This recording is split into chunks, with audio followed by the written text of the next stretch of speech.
It went fantastic. I think whenever we go back to our classrooms and we see just the smiles on our students' faces, that's the most fun for me at least. And seeing how proud they are of their balloons, and they were walking around saying, "I saw my sister and she was so proud of me," or "I saw my kindergarten teacher." They just get so excited about it. We're doing a States of Matter parade, the Macy's Thanksgiving Day parade. This is a fidget spinner. It's easy to make and I know how to make it.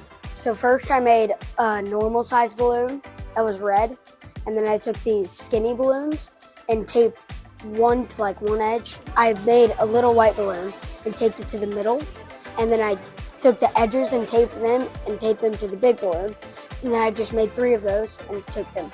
So we talked about the solids, what liquids are we going to use, will there be liquids? They started their designs, then they had to come up with what balloons they needed, what tools they needed.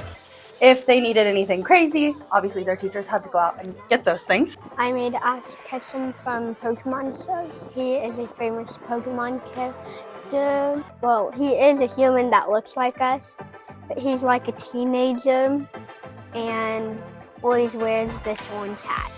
I have this controller that sends like messages to the robot that is attached to my balloons, and my robot can move my balloons.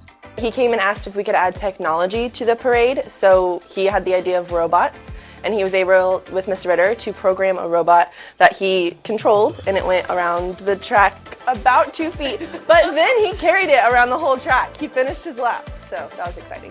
And at the end of the lap, he still had the biggest smile on his face. Like, he was still so happy to even be a part of it and try it out. And yes, it failed, but he already has some ideas. He told me, next year if somebody else does a robot, I think I have a plan.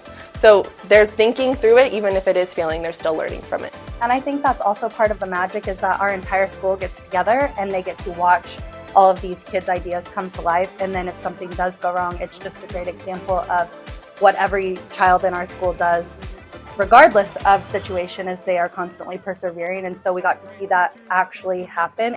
It was great. Go team!